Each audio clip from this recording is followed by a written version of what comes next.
Good evening.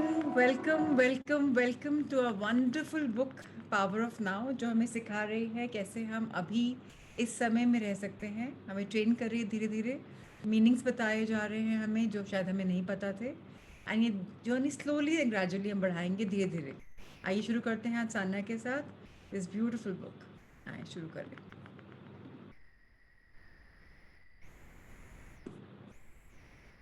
All right. सो हमने कल बात करी थी स्पिरिचुअलिटी क्या होता है, और हमने कल बात करी थी कि बीइंग. तो हमने बीइंग शब्द के लिए समझ में आया था हमें कि कैसे हम महसूस कर सकते हैं कि बीइंग के लिए हमें बस महसूस करना है, ज्यादा सोचना नहीं, मानसिक स्तर पे मेंटल लेवल पे बहुत नहीं सोचना है. उसी बीइंग के चैप्टर को आज वापस कंटिन्यू करते हैं. सो जो प्रश्न है जो लिखा है एकार्ट टोल ने कि जब आप बीइंग कहते हैं तब क्या आप ईश्वर के बारे में बात कर रहे होते हैं, और अगर ऐसा है तो आप ईश्वर शब्द का ही प्रयोग क्यों नहीं करते. सो ये सवाल है. शायद आप लोग के मन में भी सवाल होगा, और अब ये सान्या पढ़ेंगी वन पैराग्राफ और हम लोग ट्रांसलेट करते जाएंगे. एंड अगर जिनको सवाल हो साइमल्टेनियसली आप चैट बॉक्स में डाल दीजिए, सो उनका भी रिप्लाई हम कर देंगे. Thank you. Good evening everyone. Good evening. हजारों वर्षों से ईश्वर शब्द का बड़ा दुरुपयोग होता आया है और इसलिए यह शब्द अपना अर्थ खो चुका है. इसका कोई अर्थ नहीं रह गया है. मैं इस शब्द का प्रयोग तो करता हूँ, लेकिन बस कभी कभी. दुरुपयोग से यहाँ मेरा अभिप्राय है कि जिन लोगों ने पवित्रता के इस साम्राज्य की, इस शब्द के पीछे के अनंत विस्तार की एक झलक भी नहीं देखी है, वे लोग इसका प्रयोग इतने दृढ़ विश्वास के साथ करते हैं जैसे कि वे जानते हैं कि वे किस बारे में बात कर रहे हैं, या ईश्वर के विरुद्ध वे ऐसे बहस करते हैं जैसे कि वे जानते हैं कि वह क्या चीज है जिसे वे अस्वीकार कर रहे हैं. ऐसा दुरुपयोग बेतुके विश्वासों, हठ धार्मिकताओं और अहंकार भरे मिथ्या आभासों को जन्म देता है, जैसे मेरा या हमारा ईश्वर ही एकमात्र वास्तविक ईश्वर है और तुम्हारा ईश्वर मिथ्या है, भ्रम है, या नीचे की यह प्रसिद्ध उक्ति ईश्वर मर चुका है. सो नीचे is a very famous philosopher. उन्होंने बोला है गॉड इज डेड. क्यों गॉड इज डेड? क्योंकि जो असल में भगवान है वो तो हम भूले बैठे हैं. हमने एक बनावटी भगवान की अपनी इमेज बना ली है, और रिलीजन के नाम पे मेरा रिलीजन बेटर, तुम्हारा रिलीजन ऐसा, उनमें ये सिखाते हैं, उनमें ये हमारे से तुम विपरीत काम करते हो तो हमारा बेटर है, हमारे में ये बताते हैं, पास्ट लाइफ का बताते हैं, फ्यूचर लाइफ का बताते हैं, तुम्हारे में इस विश्वास ही नहीं है. जैनिज्म बेटर कि बुद्धिज्म बेटर कि हिंदुइज्म बेटर कि क्रिश्चियनिटी बेटर कि मुस्लिम बेटर कि सिखिज्म बेटर, खत्म ही नहीं होता. सो ये चैप्टर गॉड के बारे में नहीं है. ये चैप्टर हमारे स्पिरिट्स के बारे में है, हमारी स्पिरिचुअलिटी के बारे में है कि हम उसका एहसास कर पा रहे हैं कि नहीं. और उसमें क्या होता है, अभी में रहना.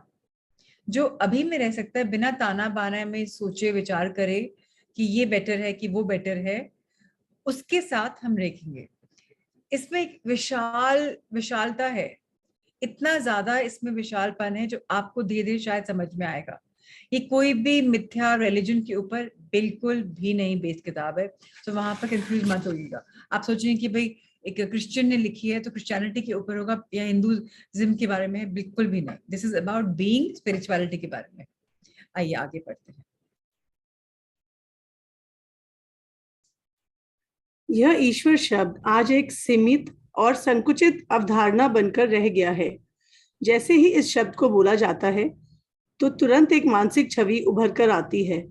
हालांकि अब वह एक सफेद दाढ़ी वाले वयोवृद्ध व्यक्ति की छवि तो शायद नहीं बनती, लेकिन ईश्वर शब्द सुनने पर या सोचने पर आप किसी ऐसे व्यक्ति या किसी ऐसी चीज का तो मानसिक चित्रण कर ही लेते हैं जो कि आपसे बाहर कहीं है, और हाँ, वह व्यक्ति या चीज प्राय पुल्लिंग हुआ करती है. तो कई बार ना हमने सुना है, जैसे हम तो इंडियंस हैं, इंडियंस में तो मतलब एक हिंदुइज्म ही है जहाँ पर गॉड्स एंड गॉडेसेस हैं. बाकी तो सिखिज्म में भी हमारे गुरु नानक साहब एक ही हैं, मुस्लिम में भी हमारे प्रॉफिट मोहम्मद एक ही हैं. तो जीसस क्राइस्ट भी एक ही, मदर मैरी बोलते हैं उनकी मदर, तो भगवान तो क्राइस्ट को मानते हैं। तो ये बोलना चाह रहे हैं कि रिलीजन में तो एक ही छवि बनी हुई है। अब कई बच्चे बोलते क्राइस्ट कैसे होते हैं, उनकी फोटो आप देखिए कि वाइट दाढ़ी होती है, तो बिकॉज ये क्रिश्चियन है इसलिए वो वाला आपको बता रहे हैं। तो आपकी एक मानसिक छवि बन जाएगी। लेकिन स्पिरिचुअलिटी का और बीइंग का इन अवधारणाओं से कोई भी वास्तविकता में कहीं पे भी इनमें सिमिलरिटी नहीं है। दोनों एकदम अलग हैं। ना ये इंसान के बारे में है, ना ये भगवान के बारे में है, ये एक आत्मा के बारे में है जो हम सबके अंदर है। आत्मा कॉमन है हम सब में। हमने कोई शरीर पहना हुआ है, हमारा नाम कुछ है, हमारा रंग रूप कैसा है, हमारे तरीके अलग अलग हैं, पर एक चीज कॉमन, एक सत्य हम सबके बीच में है। वो है एक आत्मा का हमारे अंदर वास करना। और आत्मा का एक ही मंशा होता है, लव एंड लाइट। प्यार प्रेम सिखाती है और रोशनी में दिखाती है, अंधकार से दूर दिखाती है। इतना ही सत्य है। आइए आगे पढ़ते हैं। ईश्वर बीइंग या कोई भी समानार्थी अन्य शब्द न तो उस शब्द के पीछे की अवर्चनीय और अवर्णनीय वास्तविकता को परिभाषित कर सकता है और न ही व्याख्या कर सकता है। इसलिए एकमात्र महत्वपूर्ण प्रश्न यह है कि यह शब्द जिसकी ओर संकेत करता है, क्या उसे अनुभव करने में वह आपके लिए सहायक सिद्ध होता है या बाधक बनता है?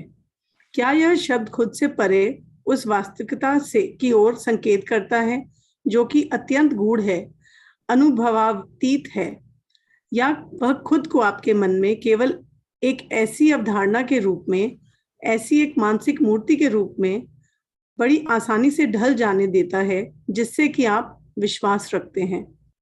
हमें क्या विश्वास है? हमें विश्वास है कि ऊपर वाले को बोलेंगे तो ये वाला काम हो जाएगा। हमने उसी को सत्य मान लिया है। हमें ये नहीं पता कि हमारे अंदर सारे जवाब हैं। जो भी बाहर से हमारे सवाल हैं, जो भी इंसान रूपी जो भी हमने झोला पहन रखा है, जितने भी सवाल आएंगे सबके जवाब अंदर हैं। सिर्फ हमें क्या करना है? उस वास्तविकता का एहसास करना है। मैंने पहले भी बताया था, यूनिफाइड किताब है, एक राजा रॉजर लैम्के ने चैनल करी है, महाअवतार बाबा जी के थ्रू आई है। और उस किताब में आपको हर हफ्ते बताया जाता है कि आप अपने अंदर कैसे जाएं, अपनी सोच से कैसे मिलें, कैसे कॉन्वर्सेशन करें, संकेत मिले हाँ ना। जब आप खुद में ही परिपूर्ण हैं, खुद में ही रह सकते हैं, तो आपको बाहर की चीजों पे क्यों इतना विश्वास है? अपने ऊपर विश्वास छोड़ के हम बाहर खुशी क्यों खोज रहे हैं? वाई वी फाइंडिंग कि ये हो सकता है, ऐसा हो सकता है। अब क्योंकि अपने पे विश्वास नहीं, अपने से प्रेम नहीं है। आइए फिर समझते हैं कि बीता है। बीइंग शब्द कुछ भी बयान नहीं करता और ईश्वर शब्द भी नहीं करता। तथापि बीइंग शब्द के साथ एक अच्छी बात यह है कि यह कोई सीमित या संकुचित अवधारणा नहीं है। यह शब्द उस असीम अदृश्य को घटाकर एक सीमित अस्तित्व नहीं बना देता। इस शब्द की मानसिक छवि बनाना भी असंभव है। कोई इस पर केवल अपना ही आधिपत्य भी नहीं जमा सकता है। यह तो आपका वास्तविक मूल तत्व है और आपकी अपनी विद्यमानता की अनुभूति के रूप में, यानी मैं यह हूं या मैं वह हूं के बजाय मैं हूं के बोध के रूप में, बीइंग के रूप में, यह आपकी तुरंत पहुंच में रहता है। इसलिए बीइंग शब्द और बीइंग को अनुभव करने के बीच का फासला केवल एक कदम ही रहता है। अगेन, जो एक वर्ड बीइंग है ना, वो अपने आप से कुछ भी नहीं समझा पाएगा। इसमें ईश्वर भी हमें कुछ नहीं बता पाएंगे। बीइंग का लेकिन एक फायदा है, एक एडवांटेज है। क्या फायदा है? कि बीइंग जो है एक खुला टॉपिक है। इसमें कोई लिमिटलेस है, इसमें कोई सीमा नहीं है। और इसमें कोई मिसकंसेप्शन भी नहीं है कि ये ऐसा है, ये वैसा है। ये कोई एक पर्टिकुलर चीज से जाकर जुड़ता नहीं कि ये है, हाँ जी ये है बीइंग, ऐसा नहीं है।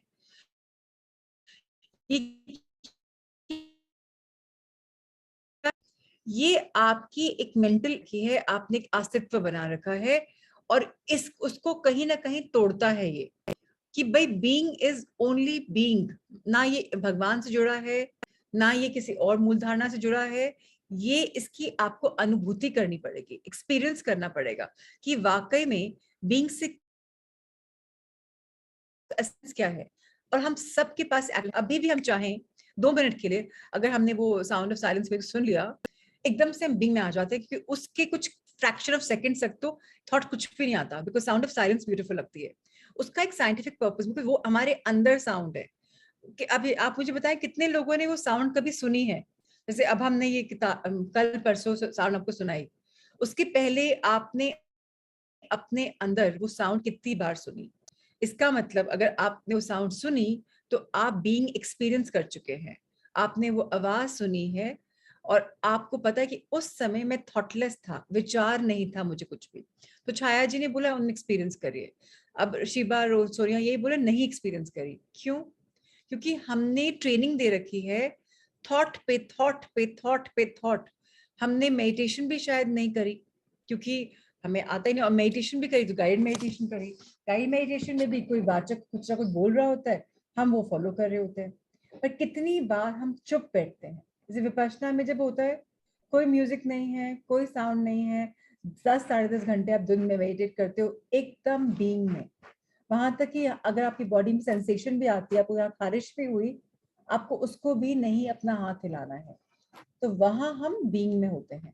यहाँ पर जैसे रजनी रजनी गुप्ता जी बोल रहे हैं हर टाइम, मतलब हर टाइम आपको साउंड ऑफ साइलेंस आती है। तो समझ में नहीं आया कि आपका क्या हर टाइम का था। सो बहुत इंपॉर्टेंट है हमें समझना कि अब हम धीरे धीरे उस लेवल पे पहुंचेंगे जहां हम बीइंग शब्द का अनुभव कर पाएंगे, और ये जो गैप है ना बहुत कम है। अब जब हमने ये वाली बात करी ली बीइंग की, आइए मेडिटेट करते हैं।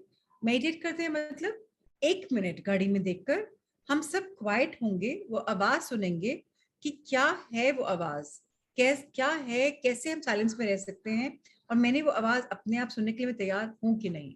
मैं 3 बार हमेशा की तरह उसको करूंगी, so that हमारे अंदर सेंटरिंग बैलेंस अलाइन हो जाए। इसके लिए आप अपनी आंखें बंद कर लें बस।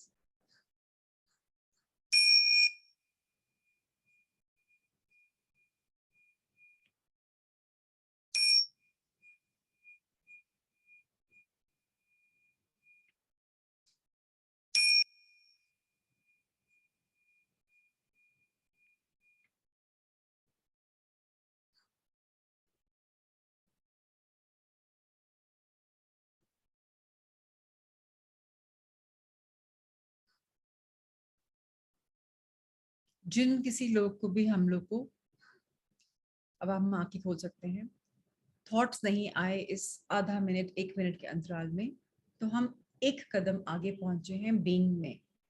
और अगर थॉट्स आए हैं तो उनको एक्सपैंड नहीं करेंगे, मतलब उनकी उनकी फ्लो में नहीं बढ़ेंगे। थॉट कैसे एक्सपैंड होती है? एक एक विचार आया, उसके चिंतन करते करते हम उसको आगे फैला देते हैं। विचार आया, वहीं पे रुक जाते हैं। So very good Anita, you have already reached, आपके नो थॉट्स आए, व्हिच इज फैबुलस। सो हमें heard the sound in 36 chambers of Shaolin. Very nice Jyoti. Yes, it is there as well. So ये जो साउंड है ये हमें अपने अंदर आनी चाहिए। जब हमें अपने अंदर आएगी तो हमें लगेगा कि हम बीइंग का अनुभव कर रहे हैं। तो अगला सवाल जो एकार्ट टोल ने ही लिखा है हमको समझाने के लिए, इस सत्य के, इस वास्तविकता के अनुभव करने से सबसे बड़ी बाधा क्या है?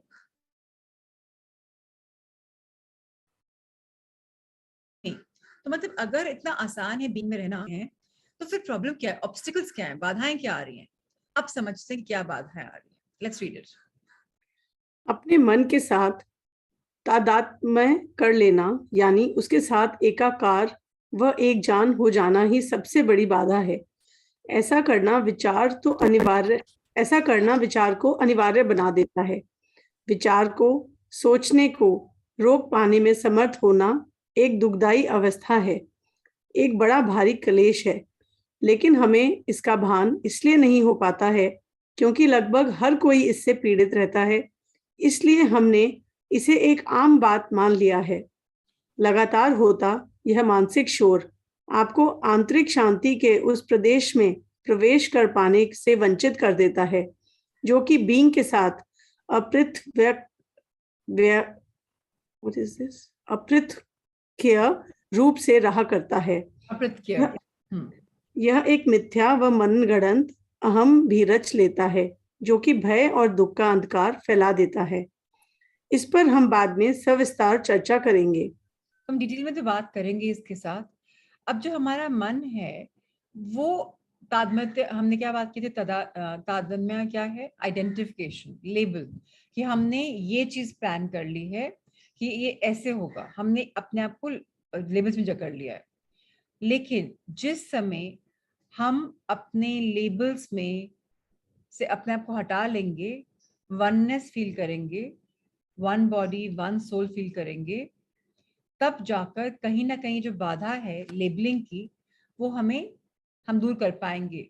नहीं तो क्या होता है, विचार आएगा ही आएगा और वो इम्पोर्टेंट हो जाएगी, कोई ना कोई आपको एक पैटर्न आ जाएगा, आपकी एडिक्शन हो जाएगी, आपको रियलाइज भी नहीं होगा कि आप इससे सफर कर रहे हो। और ये बहुत बड़ा ऑब्स्टिकल है, क्लेश है ये चीज। तो है, इससे हमको बहुत आगे बढ़ना है।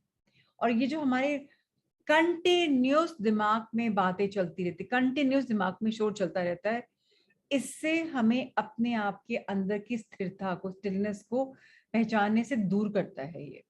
सो अगर हम बीइंग में रहेंगे, सो हम अलग नहीं हैं, हम वननेस में फील कर रहे हैं। तो ये जो हमने एक मिथ्या बनाया हुआ है, इंसान ने खुद से एक मिथ्या बनाया हुआ है, जो हमारे इस बीइंग के ऊपर एक छाया डाल देता है, डार्क कर देता है, कि हम उसको फील ही नहीं कर पाते। सो बहुत इंपॉर्टेंट है समझना कि ये समझाया नहीं जा सकता, ये फील किया जा सकता है, लेकिन जब तक हम ये बेसिक फाउंडेशन समझ नहीं लेते, हम रेडी भी नहीं होंगे समझने के लिए या एक्सपीरियंस करने के लिए। तो इसलिए ये हम पढ़ रहे हैं, सो दैट हम आगे इसको बढ़ते जाएं। जी। दार्शनिक डेस्कार्ट्स ऐसा मानता था कि उसने आधारभूत तथा वास्तविक सत्य को पा लिया है और इसलिए उसने यह वक्तव्य दिया, चूंकि मैं सोचता हूँ इसलिए मैं हूँ। दरअसल जिस सबसे बड़ी और बुनियादी गलती को उसने अपने शब्दों में प्रकट किया है और वह यह है कि उसने अपनी विचारणा को बीइंग के समतुल्य मान लिया है और अपनी पहचान को विचारणा के समतुल्य। आदतन सोचने को मजबूर व्यक्ति यानी हम में से लगभग हर व्यक्ति स्पष्टतः एक पृथकता की अवस्था में रहा करता है। वह निरंतर समस्या तथा द्वंद्व वाले पागलपन की जटिलता से भरे संसार में रहा करता है। एक मिनट। सो अगेन, अच्छा, आपका क्वेश्चन क्या है, मीनिंग ऑफ अप्रतिक्रिया?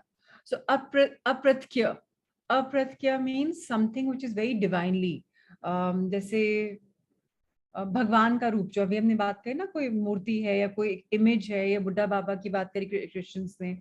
सो आपका कोई डिवाइन रूप, आपने अपने आप को उसमें कैद कैद कर लिया है कि ये चीज सत्य है।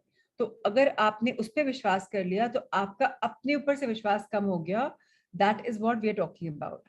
अब इसमें क्या बताया जा रहा है, जो दार्शनिक डिकोर्सेस होते हैं, विच इज योर जो हमारे जो एक विजनरी कोर्सेज होते हैं, जहाँ लोग आगे बढ़ते हैं, वहाँ जो कॉन्सेप्ट्स आते हैं वो क्या होते हैं, आधारभूत होते हैं, वास्तविक सत्य होते हैं। कि वो बोलते हैं कि भाई उन्होंने तो ये चीज समझ ली है, मान लिया है, आगे फिलोसोफर ने कर लिया है।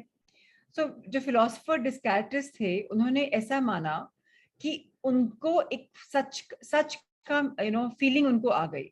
उनकी बहुत इंपॉर्टेंट स्टेटमेंट्स को इन्होंने बोला है, क्योंकि मैं सोचता हूं इसलिए मैं हूं, I think therefore I am. मतलब अगर मैं सोचूं तो ये है, मैं सोचूं तो ये नहीं है, तो नहीं है। अल्टीमेटली हमें ये समझना इंपॉर्टेंट है कि सब कुछ हमारी लाइफ में हमने बनाया है, सब कुछ। पीड़ा भी आपकी है तो हमने बनाई है, रिलेशनशिप भी आपकी खराब है तो हमने बनाए हैं, हमारी शादियां भी हुई हैं तो कहीं ना कहीं हमने बनाई हैं, हमारे थॉट्स ने हमें उस लाइफ में दिया है। इसलिए हमें अपनी खुद की बुनियाद, अपनी खुद की फंडामेंटल गलती को समझना है, जो हमारे शब्दों में से प्रकट होती है। वो हमारी जो भी हम मानसिक सोचते हैं, मानसिक शाब्दिक सोचते हैं, वो एक्चुअली में मैनिफेस्ट हो जाती है रियल लाइफ में। क्योंकि उस समय जो हमने सोचा, हम बीइंग में थे, हम में वननेस थी। तभी कई बार बोलते ना, ये भाई ये नहीं होना चाहिए आज, और ये हमने बोला, यूनिवर्स ने बोलता नहीं, सुना नहीं, ये नहीं होना चाहिए, तुरंत हुआ। मैं सोचा था नहीं होना चाहिए और फिर भी हो गया। क्यों? बिकॉज हम उस समय बीइंग में थे, और यूनिवर्स ना नहीं सुनता है। आपका मुझे बनाया गया था सब चीज मिलने के लिए, कि जो हम चाहें सब कुछ मिल जाए। कॉम्प्रोमाइज शब्द तो हमें बताया ही नहीं गया था, लेकिन हमने क्या किया, समाज में आए, अपने आप को ग्रस्त कर दिया चीज की चीजों में, कंपैरिजन ले ली और भूल गए कि हमारा एक्चुअल अस्तित्व क्या था, लव एंड लाइट था। कॉन्फ्लिक्ट प्रॉब्लम्स तो आई ही नहीं थी। अब हमें समझना है कि अब जब हम बात कर रहे हैं एनलाइटमेंट की, एनलाइटमेंट कैसे हमें आगे बढ़ाएगा, और हमें जो ये आदतन मजबूरी है सोचने की, उससे हम कैसे उस स्टेट से बाहर निकल सकेंगे।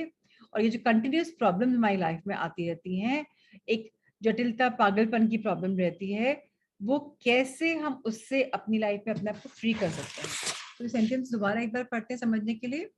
आदतन सोचने को मजबूर व्यक्ति, यानी हम में से लगभग हर व्यक्ति स्पष्टतः एक पृथकता की अवस्था में रहा करता है, एक निरंतर समस्या तथा द्वंद्व वाले पागलपन की जटिलता से भरे संसार में रहा करता है। वह एक ऐसे संसार में रहा करता है जो कि मन के लगातार बढ़ते विखंडन को दर्शाता है।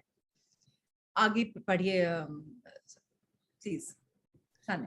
जबकि आत्मज्ञान अखंडता की पूर्णता की अवस्था होती है, एकत्व की अवस्था होती है।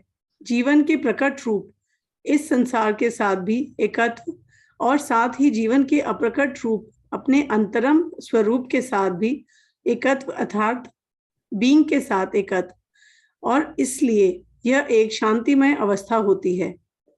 केवल दुखों का तथा भीतर बाहर के द्वंद्व का अंत होना ही आत्मज्ञान हो जाना नहीं है, बल्कि अनवरत और निरंतर रूप से सोचते रहने की इस दुखदाई दास्ता से मुक्त होना भी है। यह आपका सवाल है अनवरत क्या होता है? अनवरत इज कंटिन्यूस, लाइक आप किसी के गुलाम बन गए हो। सो आप हर समय अपनी आदत को सोचने के गुलाम बन गए और कंटिन्यूस तरीके से सोचते जाते हो, और उससे आपकी दुख आती है, दुख दुख दुख बार बार आ रहा है क्योंकि आप थॉट। अब इससे हमें फ्री होने के लिए बीइंग को एक्सपीरियंस करना पड़ेगा। बीइंग को एक्सपीरियंस करने के लिए थोड़ी सी शांति में अवस्था में बैठना पड़ेगा। बहुत मुश्किल नहीं है, और लेकिन इसको प्रैक्टिस करते करते करते करते, अभी पहला थर्ड डे ही आज, अभी हम सोचें कि तुरंत हम पहुंच जाएं बीइंग में, तो हम अपने से ज्यादा एक्सपेक्ट कर रहे हैं। हम एक्सपेक्ट कर रहे हैं, एक बच्चा कक्षा में गया है, ABCD पढ़ ही रहा है, और उसको बोल रहे हैं पैराग्राफ लिखो भैया, कहानी लिख कर दे दो।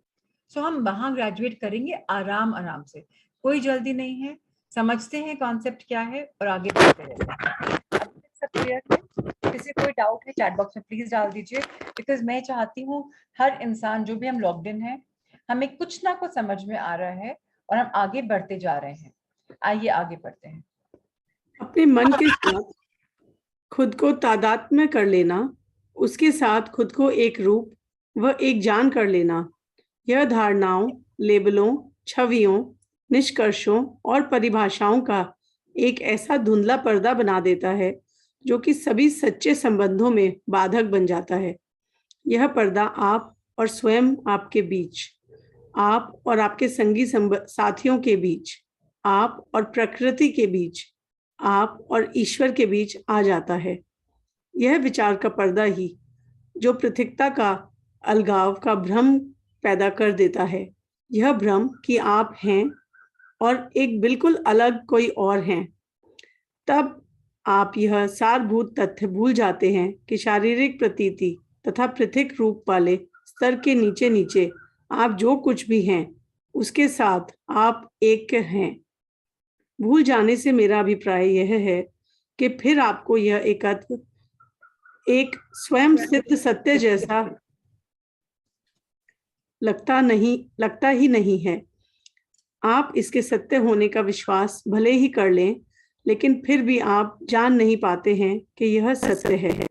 कोई विश्वास कितना ही सरल सुखद लगे, लेकिन खुद अपनी अनुभूति द्वारा ही सत्य आपको बंधन मुक्त कर सकता है।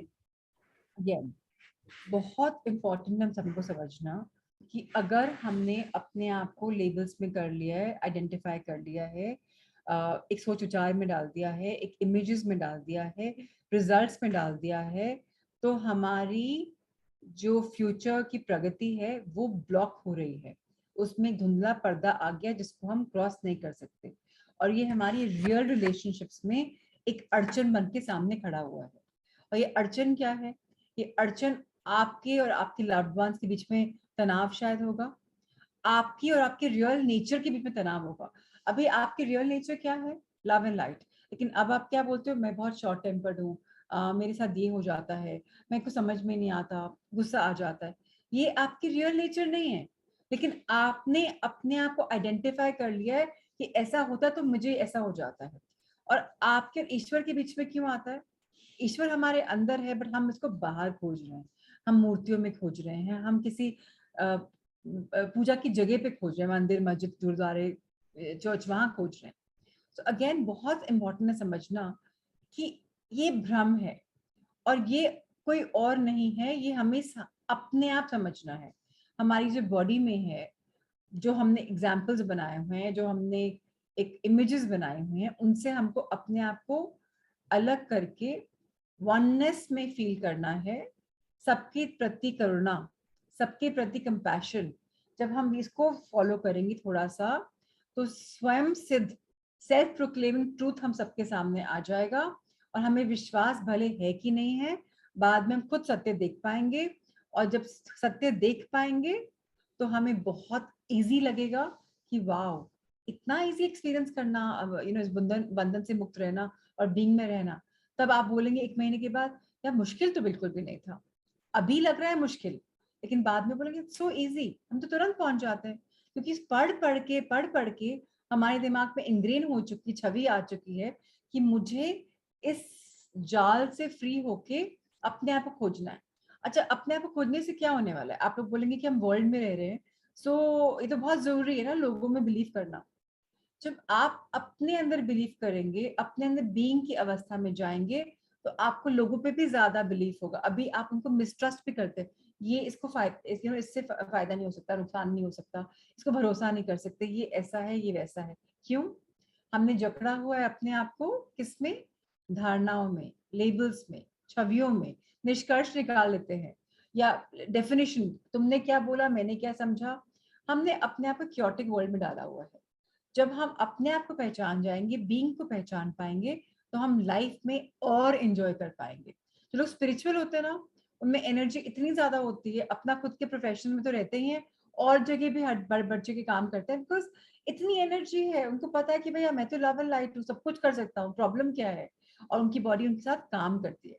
सो हमारी सबकी बॉडीज हमारे साथ काम करेगी जब हम बीइंग के इस क्षेत्र में रहना सीख जाएंगे। आइए आगे और समझते हैं कि सोचना क्यों रोग बन गया है, क्या प्रॉब्लम आती है, समझते हैं। सोचती रहना तो जैसे एक रोग बन चुका है।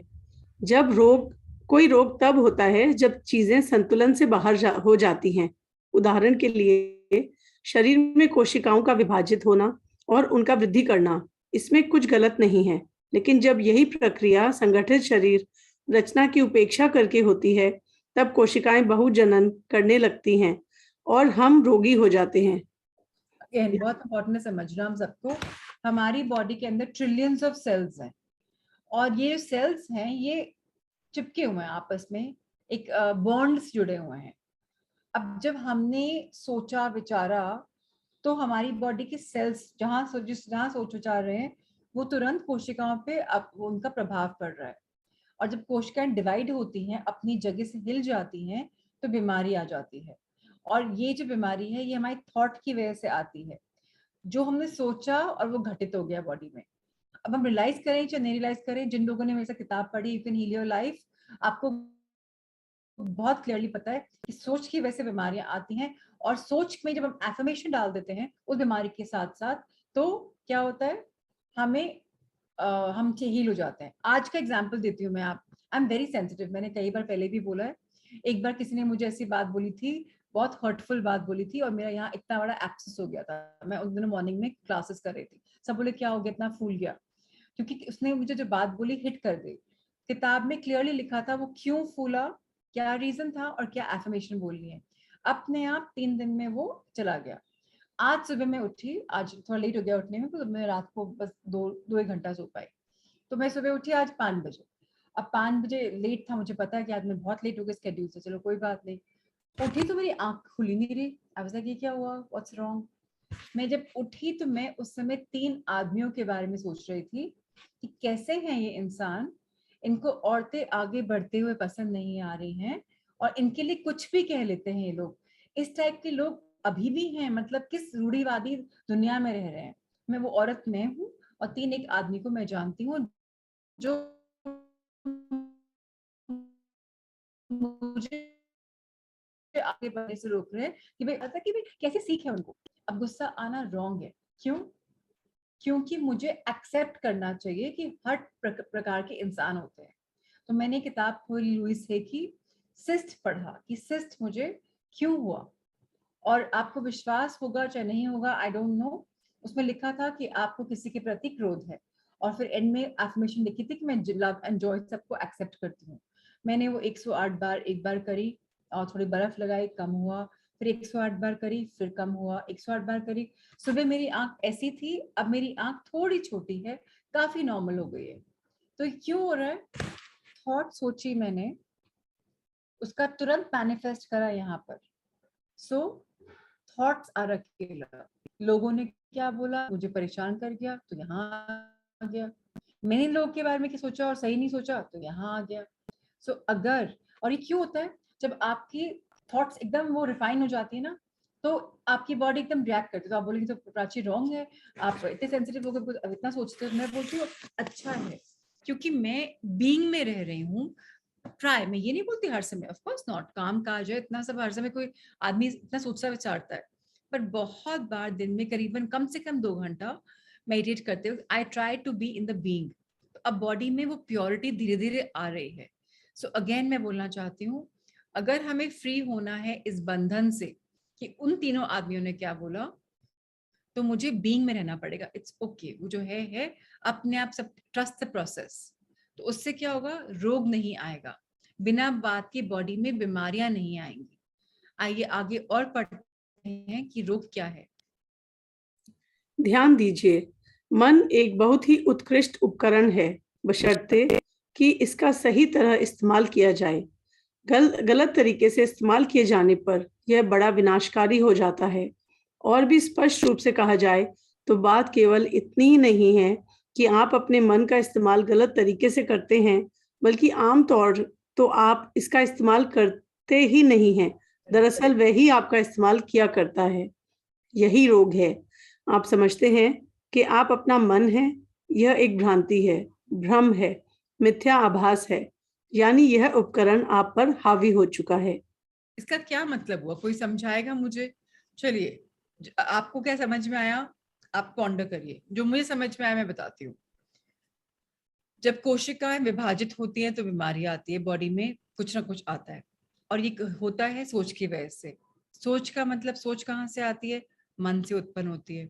अब ये जो मन है, हमारा मन इतना पावरफुल है और हम इसको 5 से 7% इस्तेमाल करते हैं, बाकी तो ये हमें इस्तेमाल करता है। आपने कभी सुना होगा ना, कई शास्त्र में या कई लोग बोलते हैं हमेशा दिल की बात सुनो। अगर मन और दिल में दुविधा है, द्वंद चल रहा है, तो दिल की बात सुनो। ऐसा क्यों है? क्योंकि हम पैदा हुए हैं लव एंड लाइट से। लव कहाँ से आता है? दिल से आता है। और सोच कहाँ से आती है? मन से आती है। अब ये तो किसी ने सामने कुछ किया, इंप्रेशन आ गया, मैंने अपनी धारणा बना ली, उस मन मुझे वहां ले गया। सो अब ये मन जो मुझे वहां ले गया, ये विनाशकारी है, क्योंकि मैं क्लैरिटी ऑफ माइंड नहीं रख पाई। सो बहुत इंपॉर्टेंट है हमें मन। खाने भी सपोज किसी को मन करता है, मन कर रहा है खाने का, पेट में नहीं जगह है, बट मन ने बोला अरे वो इतना टेम्पटिंग है। आज सारे खाने वाले क्यों हमें ऐड करते हैं, वो अपने खाने पे ऐसे सॉल्ट्स डालते हैं कि हमें एक्टिवेट हो जाती है हमारी भूख। हमने एक चिप खाया तो पूरा पैकेट खाना पड़ता है। हमारे मन से खेला जा रहा है। सो अगेन समझिए, आपका मन से खेल रहा है और दुनिया आपके मन से आपके साथ खेल रही है। सो हमें अपने मन को कहीं ना कहीं कंट्रोल करना पड़ेगा, जो हर जगह एवरीवेयर पहुंच रहा है, इतने सारे थॉट्स में पहुंच रहा है, इतनी सारी ब्रीदिंग हो रही है। अब जब हम गहराई में जाएंगे, जब हम मेडिटेट करते हैं, तो ध्यान दीजिएगा, आपकी जो मेडिटेशन में ब्रेथ होती है बहुत लंबी हो जाती है, शैलो हो जाती है, एक गहराई आ जाती है उसमें। और जब आप टेंस्ड होते हैं तो आपकी, जैसे आपने कभी देखा सुई को जब पिरो रहे होते हैं तो आप अपनी से सांस रोक लेते हैं क्योंकि आप कंसंट्रेट कर रहे हो। और जब कभी आप भाग रहे हो या परेशान हो रहे हो, डर लग रहा है, या कोई डांट रहा है, ऐसे होता है ना। सो क्यों? मन एंड ब्रीथिंग का भी कनेक्शन है। धीरे धीरे आप जब भी किताब फिनिश करेंगे ना, चाहे आप समझे चाहे नहीं समझे, अगर आपने दिन में ना सीख लिया, आप अपनी लाइफ में कुछ साल को बढ़ा देंगे क्योंकि आपकी ब्रीदिंग बेटर हो जाएगी, आपकी थिंकिंग बेटर हो जाएगी, और आप इस कोर्स के कहीं ना कहीं स्पिरिचुअल अवेकनिंग आपके अंदर हो जाएगी। अगला सवाल जो हमारे सबके सामने आ रहा है हमें क्लैरिटी देने के लिए है, मैं बिल्कुल सहमत नहीं हूं। यह सच है कि मैं काफी निरुद्देश सोच विचार किया करता हूँ, जैसे कि सभी लोग करते हैं, लेकिन फिर भी मैं चीजों को पाने और पूरा करने के लिए अपने मन का इस्तेमाल करना तो चुनता ही हूँ, और ऐसा मैं हमेशा करता हूँ। तो अगेन, हम समझना ही नहीं चाहते कि हम किस पीड़ा में ग्रस्त हैं और हम आर्ग्यूमेंट करते हैं। अब इस जेनरिक क्वेश्चन का सवाल क्या है, जवाब क्या है, पढ़ते हैं। केवल इसलिए कि आप शब्द पहेली भर लेते हो या परमाणु बम बना लेते हो, इसका अर्थ यह नहीं हो जाता कि आप अपने मन का इस्तेमाल कर रहे हैं। जैसे कुत्ते हड्डी को चबाना चूसना पसंद करते हैं, ठीक वैसे ही मन को समस्याओं से अपने दांत गड़ाना पसंद है। इसलिए वह शब्द पहेली भरने बैठ जाता है, परमाणु बम बनाने लगता है, जबकि आपको इनमें से किसी में भी दिलचस्पी नहीं है। अच्छा, मैं आपसे एक सवाल पूछता हूँ, क्या आप जब चाहे तब अपने मन से मुक्त हो सकते हैं? क्या आपको मन का ऑफ बटन मिल गया है? हाँ, अब किसी को समझ में आया? क्या आप जब चाहें स्विच ऑफ हो सकते हैं कि अपने माइंड से कि नहीं मुझे नहीं सोचना, अब बहुत हो गया, अब मैं नहीं सोचूंगा। हमें वो ऑफ बटन मिला है। मेरे पास ऑफ बटन है और बहुत लोग के पास ऑफ बटन है। वो है मेडिटेट करना। जब हम मेडिटेट करते हैं और ब्रेथ पे ध्यान देते हैं तो क्या होता है, थॉट खत्म हो जाती है। आज हम पहेलियों में खोजे जा रहे हैं अपने आप को, और हमने वर्ड चूज कर लिए, ऐसा है वैसा है लाइफ में, अरे मैं तो परेशान हूँ, मैं तो हैरान हूँ, मेरे से पहले भी ऐसे हुआ था, अब फिर हो रहा है, आगे भी होगा। मैंने प्रॉब्लम्स क्रिएट करी हैं। अब पछताए होता है, चिड़िया छुप गई खेत, जो हो गया वो हो गया।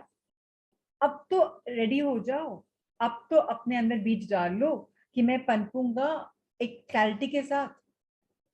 इसका एक एडजॉइनिंग क्वेश्चन है, आपका मतलब है कि सोचने पर पूर्ण विराम? नहीं, मैं ऐसा नहीं कर सकता, सिवाय एक या दो पलों के लिए। मतलब जो हमें पूछा जा रहा है कि भाई आप 2-4 मिनट के लिए क्या ऑफ हो सकते हो, बिना थॉट के हो सकते हो, तो बोल रहा कि नहीं नहीं नहीं नहीं, बिल्कुल भी पॉसिबल नहीं है।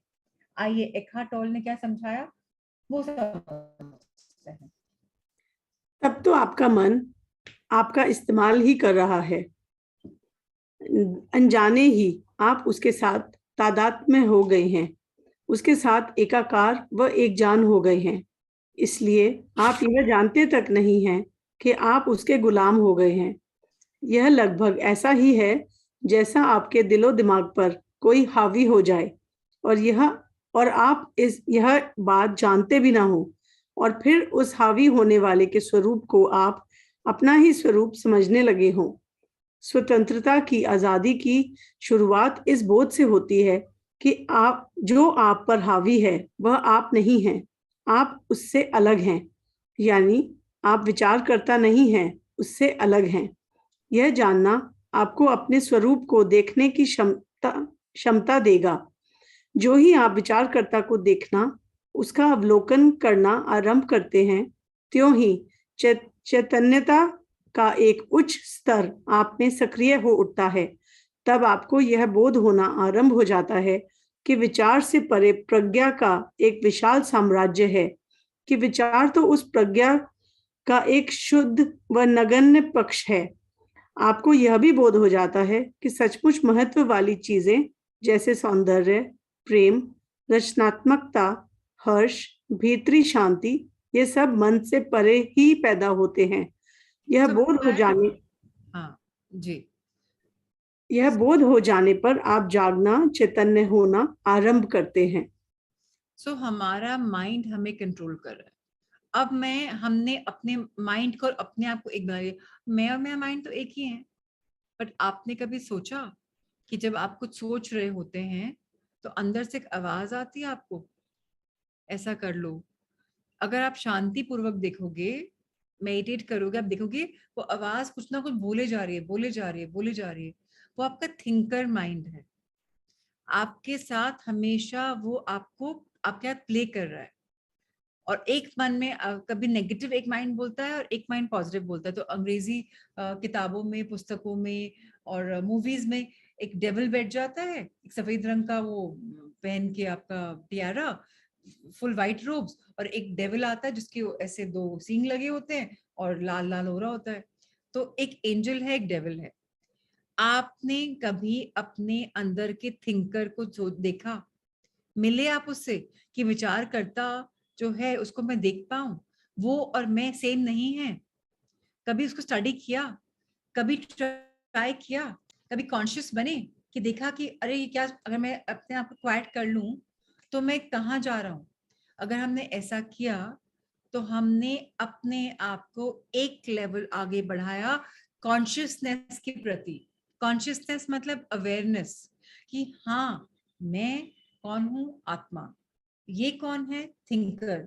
ये क्या बात बोल रहा है, अच्छा। जब मैं अपनी इन प्रज्ञाओं को समझूंगा, विशाल बनाऊंगा, तो क्या होने वाला है, हर रेल्म की हर अच्छी चीजें मेरी लाइफ में अपने आप आ जाएंगी। एक्टिवेट हो जाएगा मेरा पूरा वर्ल्ड। और जब वो एक्टिवेट होगा तो सबसे ज्यादा क्या मैटर करता है, वो आपको मन पसंद आने लग जाएगा। जैसे कि लव, प्रेम, रचनात्मकता, which is creativity, Harsh, happiness, भीतरी शांति मतलब इनर पीस। ये सब मन से परे ही पैदा होते हैं। मन से परे मतलब हार्ट से या आपके सोल से। सोल कहाँ होती है आपको, मुझे पता नहीं, पता है कि नहीं है।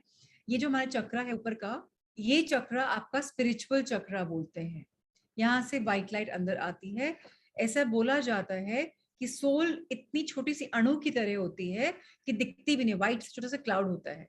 और वो सोल कहाँ विराजित होती है, ये जो आपका थर्ड आई चक्र है और ये जो स्पिरिचुअल चक्र है, जब इनके आप अंदर जाएंगे उस पॉइंट पे सोल होती है। ये जो सोल है, ये आपको सारे अच्छे मैसेज देती है कि नहीं भाई ऐसा करो, ऐसा करो, ऐसा करो। जो आपके अंदर की आवाज आती है वो है। और एक थिंकर माइंड है, नहीं नहीं ये डूब जाएगा, ऐसा हो जाएगा, वैसा हो जाएगा। वो आपकी कंडीशन माइंड है जो आपके साथ आपके ऊपर हावी है।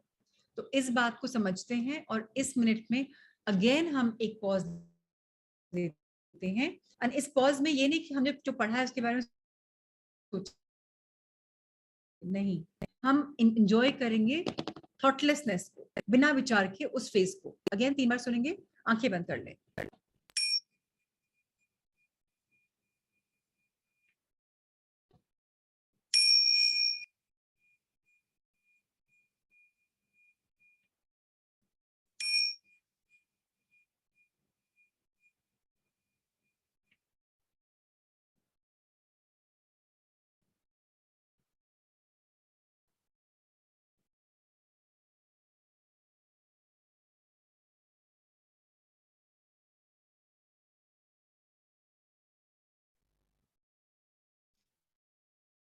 और शुरू में अगर विचार आते हैं, आप खोल सकते हैं।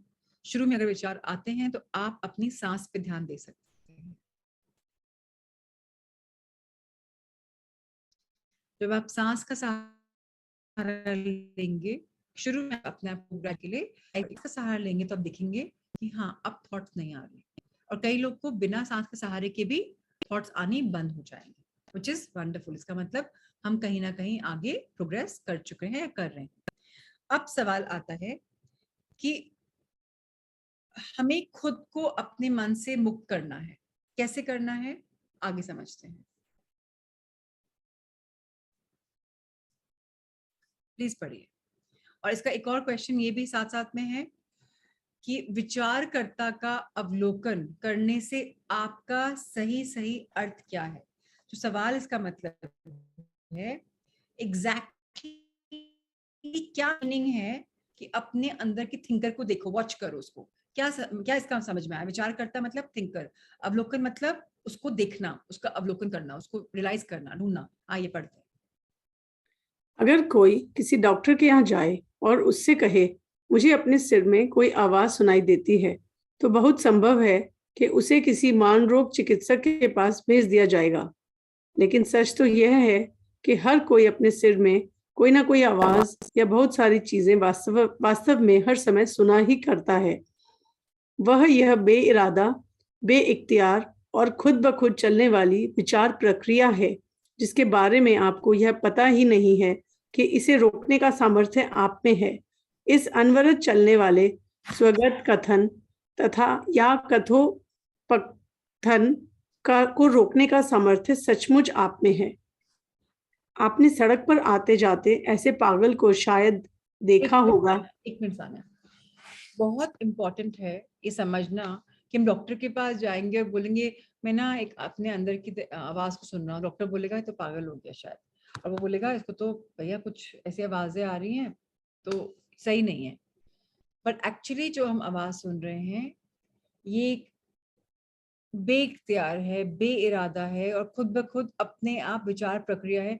मतलब ये एक जंगली घोड़े की तरह है जिसके पास आज आपने लगाम नहीं लगा रखी और तरफ तरफ तरफ भागता भी है और सोचता भी है। ऐसे ही आपका माइंड हो गया है, अनट्रेन्ड, अनकंट्रोलेबल, हर समय बात कर रहा है। सो अब जो आपका ये प्रोसेस है इसको रोकने के का सामर्थ्य आपके पास है, आपके पास पावर है। जो ये अनवरत आपकी आवाजें चल रही हैं, कंटिन्यूस आपकी प्रोसेसेस चल रहे हैं, और जो आपके कथोपकथन मतलब कि स्टोरीज बुन रहा है, अभी डायलॉग्स बन रहा है, स्टोरीज बुन रहा है, उसको रोकने का हमारे पास वाकई में हमारे पास पावर है। और वो पावर कैसे है वो अब इस स्टोरी के साथ सुनते हैं। थोड़ी स्टोरी भी है और एक पैराफ्रेजिंग भी है। अगर आपको बहुत लंबा लगे तो सानिया बीच में भी रोक सकते हैं आप। जी पढ़ें। आपने सड़क पर आते जाते ऐसे पागल को शायद देखा होगा जो अपने आप से ही बतियाते या बड़बड़ाते हुए चलते चले जाते हैं। लेकिन वह पागल जो कर रहा होता है उसमें और आप में तथा अन्य सामान्य लोगों में कोई खास अंतर नहीं है, सिवाय इसके कि आप उसकी तरह ब आवाज नहीं बोला करते हैं। सिर में बोलती है आवाज टीका टिप्पणी किया करती है, अटकलें लगाती है, निर्णय व निष्कर्ष निकालती है, तुलना करती है, शिकायत करती है, पसंद नापसंद करती है, वगैरह वगैरह। यह भी जरूरी नहीं है कि आप जहां हो और जिस परिस्थिति में हो यह आवाज उस समय उसी प्रसंग की बात बोल रही हो। हो सकता है कि वह हाल में ही गुजरे समय को या काफी पहले गुजरे समय को फिर से जिला रही हो, यानी अतीत के गूढ़ मुर्दों में फिर से जान डाल रही हो, या किसी संभावित भावी स्थिति की रिहर्सल कर रही हो, या कुछ कल्पना कर रही हो। बहुत जो सानिया की आवाज, सानिया एक मिनट, मुझे सानिया की आवाज बहुत टूटी टूटी लग रही है। आप लोग को भी लग रहा है कि सिर्फ मुझे लग रहा है? उनकी आवाज कभी बहुत फास्ट हो जाती है, कभी स्लो हो जाती है। कनेक्शन का ऑफ कोर्स प्रॉब्लम है, या तो उनका या मेरा। आप लोग को नॉर्मल आवाज आ रही है सानिया की? कोई जवाब नहीं है, सो I don't know.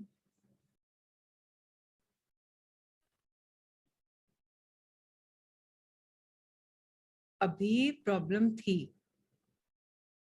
No, okay, चलो ठीक है, मैं इसको देती हूँ। तब तक कुछ इंटरप्शंस आ गए, रास्ते में एक पागल चल रहा हो। सो क्या है कि वो पागल है और लोग के साथ वो अलग है। अलग तो है, अलग क्यों है? क्योंकि वो अपने आप से कुछ ना कुछ बातें कर रहा है, टिप्पणी दे रहा है और कुछ ना कुछ कर रहा है। और आपके अंदर की जो आवाज है वो भी वही वाला काम कर रही है। क्या कर रही है? वो भी बार बार कुछ कुछ बात रहा है, आपको बोल रहा है सही नहीं है, ठीक है, मुझे अच्छा तरह शिकायत करनी है। सो अगेन हमें समझना है कि जो हमारी अंदर की आवाज है ये पास्ट में जाके जो प्रॉब्लम्स आती हैं वो प्रॉब्लम्स के बारे में बोलता है और याद दिलाता है, गड़ा मुर्दा है उखाड़ लो, याद कर लो कि प्रॉब्लम तुम्हारे साथ हुई थी। लव का जो माइंड है, हार्ट, वो नहीं बोलेगा, वो उससे बोलेगा कि हाँ कुछ सीखा मैंने। बट आपका जो दिल, जो ये बेलगाम घोड़ा है, ये आपको कल्पना की दुनिया में ले जाता है, आपको प्रॉब्लम्स को याद दिलाता है, दिखाता है, गाइड करता है, और एक कंटिन्यूस साउंड ट्रैक चल रहा है आपके अंदर। एक फिल्म चल रही है, मूविंग फिल्म चल, दृश्य कल्पना, एक वर्चुअल मूवी चल रही है आपके दिमाग में, जो आपके मेंटल मेकअप से उसको, मूवीज को दिखा रही है आपको। So, आपको इस बात को समझना है कि जो आवाज है हमारे अंदर से थोड़ा सा हम अलग उठें और उसको ऑब्जर्व करने का ट्राई करें कि वाकई में हमने चैप्टर में पढ़ा है कि कोई आवाज है तो हम सुनने तो सही कि अब आवाज है क्या, ये एक्सपीरियंस करना है हमें। जी आगे पढ़े। अक्सर यह चीजों को बिगड़ने की या नकारात्मक परिणाम पाने की कल्पना अधिक किया करती है। इसी को चिंता कहते हैं। कभी कभी तो इस साउंड ट्रैक के साथ दृश्य कल्पना या मानसिक चलचित्र भी जुड़ जाया करता है। भले ही वह आवाज प्रत्यक्ष परिस्थिति के प्रसंग में हो, लेकिन उसकी व्याख्या वह अतीत के अनुसार ही करेगी। इसका कारण यहाँ है कि वह आवाज आपके उस पूर्व प्रभावग्रस्त और पूर्व संस्कारग्रस्त मन से ही आ रही होती है, जो कि आपके विगत इतिहास का तथा उस सामूहिक मानसिकता का परिणाम होता है जो कि आपको वंशानुगत मिला होता है। इस तरह आप वर्तमान को अतीत के चश्मे से देख रहे होते हैं और उसका वास्तविक अर्थ नहीं, बल्कि उसका उलट-पुलट, बिल्कुल उलट-पुलट अर्थ बताने वाला रूप आपको दिखाई दे रहा होता है। इसलिए वह आवाज अगर खुद उस समय व्यक्ति की ही बदतरीन दुश्मन बन जाती हो, जिसके सिर में वह बोल रही होती है, तो इसमें आश्चर्य नहीं होना चाहिए। कुछ लोग जो अपने सिर में एक अत्याचारी, एक उत्पीड़क, एक जालिम को लिए हुए ही जिया करते हैं, जो कि उन पर ही लगातार हमले करता रहता है, उसे दंडित करता रहता है और उनकी ही जीवन शक्ति को सोखता रहता है।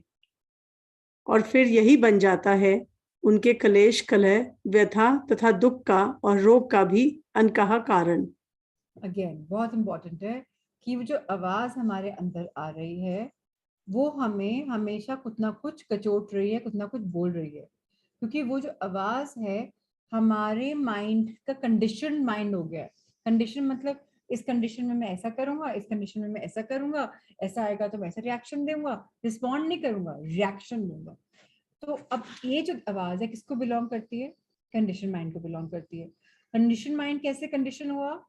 पहले ऐसे कुछ एपिसोड्स हुए हैं जिससे उसने बोल दिया है कि इसका मतलब ये, इसका मतलब ये, और वो जो आया है वो कल्चर की वजह से हुआ है, लोग के बिहेवियर की वजह से हुआ है, कुछ आपने समाज में देखा उसकी वजह से हुआ है, और कई बार आपने उसको इनहेरिट भी किया। इनहेरिट करने का मतलब आपके पेरेंट्स की विचारधारणा है, सुनते सुनते आपके अंदर विचारधारणा आ गई, और अब आपका जो माइंड है जज कर रहा है, रिडिक्यूल कर रहा है, परेशानी कर रहा है। और ये जो आवाज है ये अनकॉमन नहीं है, बहुत कॉमन है, और हमारे सबके अंदर रहती है, और हमारी सबसे बड़ी शत्रु है, क्योंकि ये हमें सही राह पे चलने से बार बार रोकती है। होता है ना, हम चल रहे हैं और आप कॉलर पीछे, कोई आदमी पीछे आपको खींच रहा है, तो ये जो आवाज है ये उन पुराने ग्रामोफोन और रिकॉर्डों की तरह हमेशा चलती रहती है, सालों दर सालों। अब क्या हमें करना है, इससे फ्री कैसे होना है? इस विचारकर्ता का अवलोकन, इस थिंकर माइंड का ऑब्जर्वेशन हमें करना है, और उसका अर्थ ये है कि छोटा सा ये सूत्र है, सिर्फ हमारे अंदर की जो आवाज है उसको बस हमें क्या करना है, थोड़ा सा ध्यान देना है सुनने के लिए। जब आप सुनेंगे तो आपको समझ में आ जाएगा कि अरे ये मेरे अंदर वाकई में उपस्थित है। आप ऑब्जर्व कर पाएंगे कि ये जो आवाज है ये मुझे लाइफ में बहुत चीजों से हटाती है, दुख दर्द से, दुख दर्द में ले जाती है, अच्छाई से हटाती है, मुझे अटैक करती है, मुझे पनिश करती है, और मेरे दिमाग में हमेशा चलती बुनती रहती है। और जब आप इस आवाज को पहचान पाएंगे तो आपकी एक और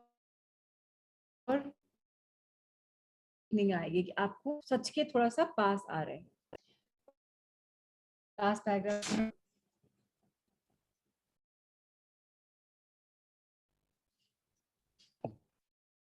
अच्छी बात यह है कि आप खुद को अपने मन से आजाद कर सकते हैं और यही होती सच्ची मुक्ति।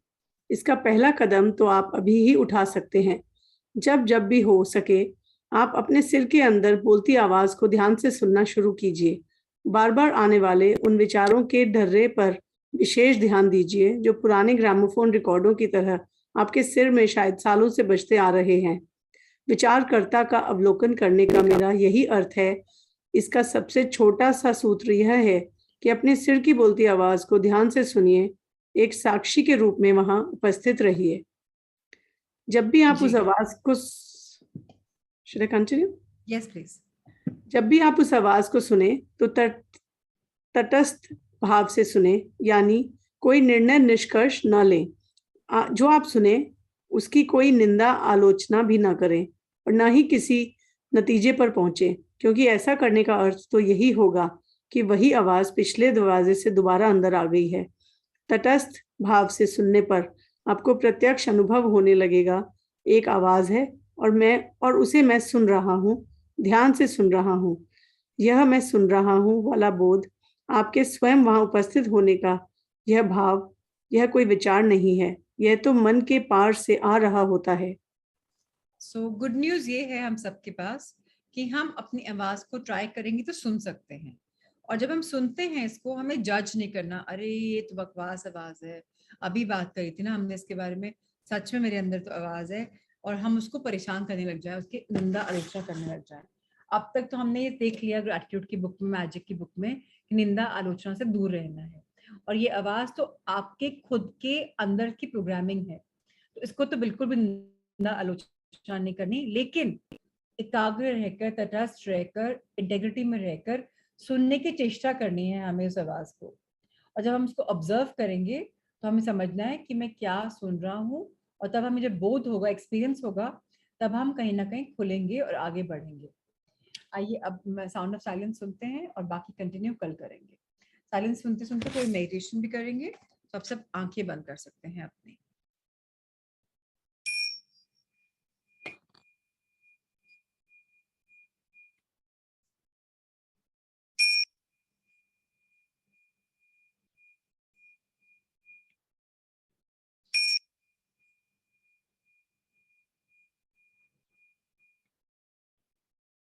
दो पल के लिए हम सब एकदम चुप रहेंगे, और अंदर कुछ आवाज आ रही है कि नहीं, उसको साइलेंटली बैठ के ऑब्जर्व करेंगे।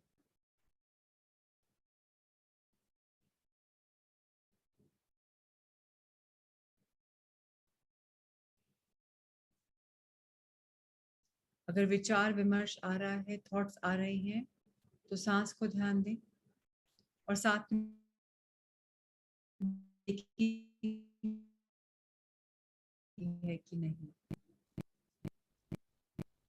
ये आवाज एक्टिवेट तब होती है जब हम कुछ एक्टिव, और शायद ये आवाज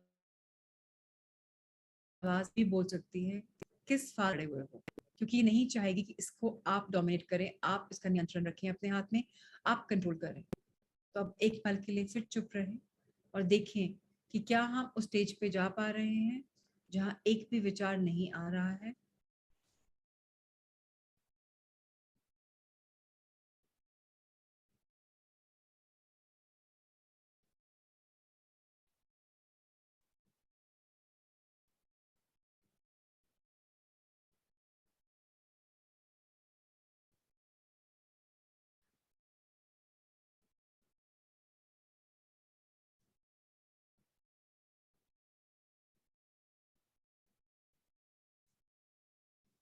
हम सब संकल्प करते हैं कि ऐसे ही एक एक कदम चल के हम उस मुकाम पे पहुंच जाएं जहां हम अपने अंदर की आवाज को पहचान पाए, दृढ़ संकल्प करके साउंड ऑफ साइलेंस को सुन पाए, एकाग्र रहकर मेडिटेट कर पाए, और बीइंग की अवस्था में पहुंच पाए जहां कॉन्शियसनेस, अवेयरनेस विद्यमान रहती है, प्रेजेंट रहती है। और तब हमें इंटरनल पीस, एक ब्लिस का महसूस होती है, शांति का महसूस, शांति की फीलिंग को हम महसूस कर पाते हैं। इस संकल्प के साथ हम सब अपने हाथ नमन करें, जोड़ें, और जो भी एनर्जीज आपके पास आपको लगता है उनको थैंक करें कि इस पथ पे जो हम चल पड़े हैं हमें राह दिखाई जाए, हम आगे बढ़ पाएं और ऐसा ही हो। ब्रह्मांड की तरफ हाथ उठाते हैं, ब्रह्मांड को बोलते हैं कि ऐसा ही हो कि हम सब प्रेजेंट टेंस में रहने का प्रयास कर पाएं, पावर ऑफ नाउ को फेस कर पाएं, उसकी अनुभूति कर पाएं, एक्सपीरियंस कर पाएं, अपने अंदर झांक पाएं और ठहराव ला पाएं अपने जीवन में। थैंक यू यूनिवर्स, आप हमारे साथ हैं, शिक्षा दिखा रहे हैं, शिक्षा करवा रहे हैं, हम सबकी ज्ञान दिलवा रहे हैं, किसी न किसी माध्यम से प्रोटेक्ट कर रहे हैं, गाइड कर रहे हैं, और इसका हम सबको यकीन है, विश्वास है। हाथ फिर जोड़ें, नमन करें अपने माता पिता को, बड़ों को, इस किताब के ऑथर को, एखार्ट टोल को, गौतम जी को जिन्होंने ट्रांसलेट करी है कि हम पढ़ पा रहे हैं, और हाथ को आपस में रगड़ लें, अपनी आंखों पे लगा लें। मन की आंखों से हम बहुत कुछ देखना चाहते हैं, ब्लेस करें अपनी बॉडी को, ब्लेस करें गर्दन को, भुजाओं को, आपके अपर बॉडी को, गट एरिया को, लेग्स को, नीज को, काफ्स को, एंकल्स को, फीट को, पीछे के लेग्स को, पीछे के आपके पीठ को, मिडिल बैक को, अपर बैक को, और यही हाथ सबके लिए ब्लेसिंग के लिए ले आए कि जैसे हम इस पथ पे चल रहे हैं, बहुत लोग चलें, आगे बढ़ें एंड इस समय रहने का प्रयास कर पाए, उधेड़ बुन से दूर शांति को महसूस कर पाए। Lots of love, light and blessings, and a big round of gratitude for you, Sanya.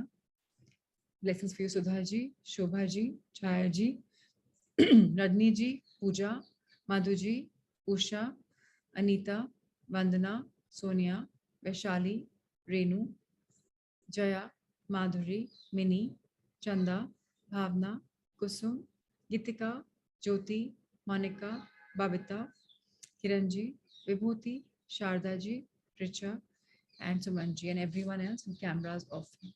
Lots of love and light to everyone. आज क्या समझा हमने चैप्टर से, कोई बताना चाहेंगे कि हमें क्या वो आवाज आई जब 2-3 बार हम स्पेशली मेडिटेशन लास्ट के 2 मिनट्स में, क्या कुछ आवाज आई? हमें नहीं भी आई तो इट्स ओके, धीरे धीरे आएगी। हमें बस चेतन होना है, अवेयर होना है कि हमारे अंदर एक आवाज निरंतर चलती रहती है, और उस आवाज पे हम कैसे कंट्रोल कर सकते हैं, उस आवाज को कोसे नहीं, डांटे नहीं, बस वो है, उसको फील करें। सो अनीता कहते हैं थैंकफुल, फीलिंग वेरी लाइट, अच्छा है, हल्का लग रहा है, वो तो हल्की मेडिटेशन के बाद लगता है। Tried not to hear anything. Okay Jyoti, अब हमारी एक्सरसाइज जो है वो ये है कि हमें सुनना है कि वो आवाज क्या बोलती है, और कैसे हम उस आवाज की थॉट्स को एक्सपैंड नहीं करें। वो उसका काम है बोलना, वो बोलेगी, ना डांटना है ना प्यार करना है, बस रहना है। और छाया, अगर आप थॉटलेसनेस में हैं तो फैब्यूलस, आप ऑलरेडी काफी आगे पढ़ रहे हैं, which is wonderful. So lots of love to everyone. I don't think reflections हैं आज ज्यादा, so that's okay.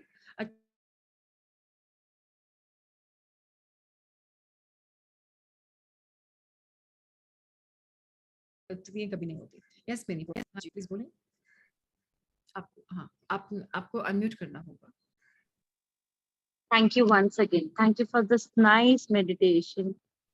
And thank you for everything. But I had to ask one thing. Since today is new moon, so we do affirmations today. आपने हमको full moon पे सिखाया था. Since I'm new with you and I'm still on the path of learning, new moon के लिए हम क्या करते हैं?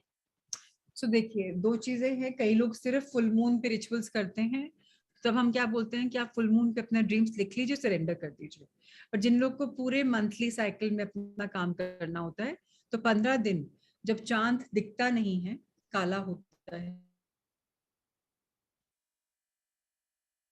अमावस होती है, न्यू मून होता है, तब सब पहले दिखेगा, फिर और पूरा आएगा। ऐसे ही हमें अपनी इच्छाओं को बढ़ाना है। फॉर एग्जाम्पल, मेरा एक ड्रीम है, अब वो ड्रीम मैं पीले पेपर पे लाल पेन से लिखती हूँ, पीला क्यों है? सन का कलर है, एनर्जी का कलर है, ऊर्जा का रंग है। लाल क्यों? रक्त का रंग है, हम यहाँ भी पहनते हैं, सिंदूर भी पहनते हैं, it's very powerful colour, feng shui भी है। लिखकर हम उसको एनर्जाइज करते हैं, हम यू नो मून नाइट दिखा सकते हैं, सोच सकते हैं कि है, हम अंदर भी रह सकते हैं। और इसको हम अपने बेड में मैट्रेस के नीचे रखते हैं जहां हम सोते हैं। सुबह के समय हमारी थीटा वेव्स बहुत काम करती हैं, तो अगर हमने जो हमारी मैनिफेस्टेशन है उसकी एक ऑडियो बना ली और उसको रोज सुबह उठते ही सुन लिया, तो हम उस पेपर को एनर्जाइज कर रहे हैं। और रात को सोने से पहले हमने फिर सुन लिया और सुनते सुनते हम सो भी गए, इट डजंट मैटर, अपने आप वो बंद हो जाएगा टेप। आपको पता है 3-4 नींद आप भी गए थे, ओके, तो आपको एक एनर्जी दे रहे हैं, जल्दी पूरा कर रहे हैं, दैट इज अ साइंस। वो हमें अब करना है न्यू मून पे, और जब फुल मून आएगा तब हम सरेंडर करेंगे, जला देंगे अपने कि भाई मैंने फाइनल सरेंडर कर दिया, ये या इससे बेटर मेरे लिए वो जो सृष्टि को, कायनात को पता। ये करते हैं। क्लियर? सो आज हम येलो पेपर पे रेड पेन से लिखना शुरू करेंगे till full moon, and full moon पे हम उसको सरेंडर करेंगे। टिल फुल मून नहीं, आज लिख के तकिए के बेड के नीचे डाल दीजिए, फिर रख के हम उसको ऑडियो पे लिसन करेंगे every morning and bed time, and then full moon पे हम इसी पेपर को सरेंडर करेंगे। बिल्कुल, एब्सोल्युटली। वन हाँ जी, हाँ बोलिए। Any one manifestation? नहीं नहीं, कितनी भी लिखो ना, किसने बोला है? It's just dream big, feel big. क्या छोटी छोटी बातें सोचते हो? एक करूं क्या? 1000 है तो 1000 करूं ना, किसने मना किया है? बिल्कुल बिल्कुल। Okay, alright. Yes Vibhuti. Hello दीदी, how are you? Very well. दीदी मेरे को एक क्वेश्चन था।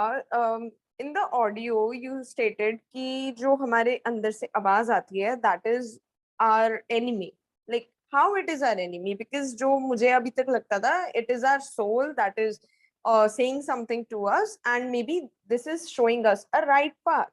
Very So good, like I love your question.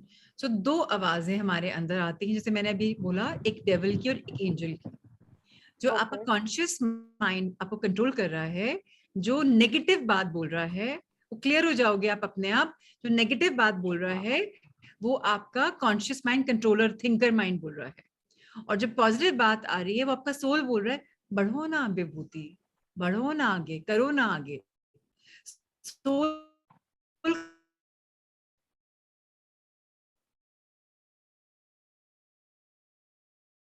hello.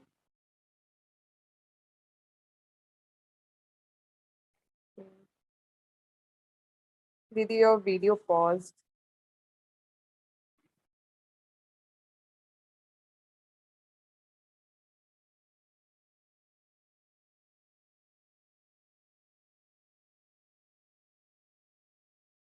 Yes, I think her video paused. Network problem, most probably.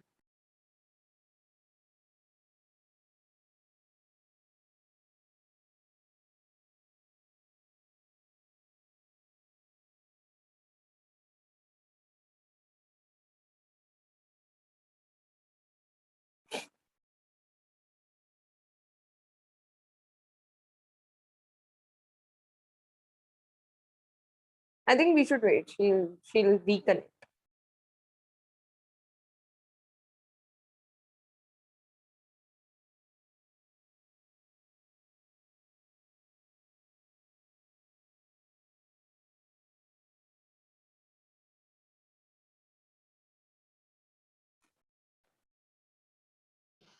I don't know, आज connection में कोई problem है। हाँ, तो विभूति मैं बोल रही थी, तुमको धीरे धीरे समझ में आ जाएगा कि 2 आवाजें हैं, एक क्रिटिसाइज कर रही है और एक आपको प्रमोट कर रही है। प्रमोट करने वाला सोल की आवाज है, आपकी आत्मिक आवाज है, और क्रिटिसाइज करने वाले आपके कंट्रोलर, थिंकर माइंड है। ठीक है? यस उषा जी, प्लीज से।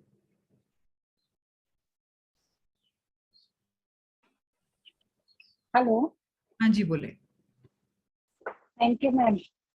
मैम, मेरे को ये पूछना था, जैसे अभी ये मैजिक बुक कर रहे हैं ना आसमीन मैम का, तो उसमें भी वो डिजायर लिखा हुआ है, तो वही वाला इसमें भी लिख सकते हैं क्या? जो आपके डिजायर्स हैं, उसमें थोड़ी ना है कि एक किताब में अलग डिजायर्स हैं, एक किताब में अलग डिजायर। डिजायर तो डिजायर होती है, हाँ, और जो आप बोले कि लास्ट में जैसे पूर्णिमा के समय में उसको अपने फिर फायर में वो कर देते बर्न करके, तो उसका हम ये बोल रहे थे जैसे वो पूरा हो जाता तब बर्न करना होता है या उस समय कर देना? पहले पहले पहले पहले ही बर्न करके फिर नहीं तो वापस से नहीं तो आप बहुत अटैच्ड हो जाते हैं। वो फाइनल आपका सरेंडर है कि मेरी ये इच्छा है, लेकिन मैं आपके हवाले छोड़ती हूँ। ओके। मैंने अपने आप को इससे अलग कर लिया, आप देखिए मेरे लिए अच्छा क्या है। Trusting the process. नहीं, ये तो आप बताए, ये ठीक है, लेकिन जैसे फिर वापस मैजिक क्लास जैसे करते समझे? रहते हैं ना, तो फिर वापस लिखेंगे तब वापस लिख सकते हैं उसको या फिर दूसरा नया लिखें?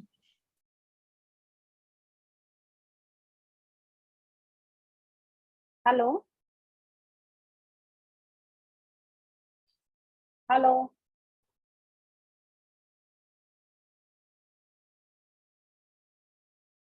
हेलो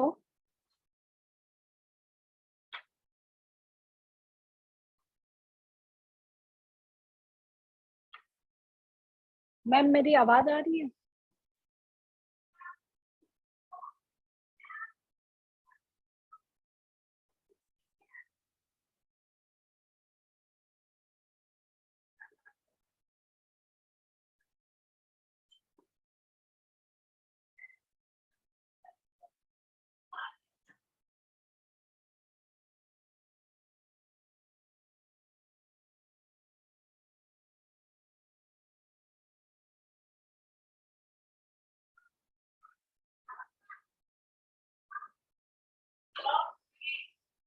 हेलो हेलो मैम, मेरी आवाज आ रही है?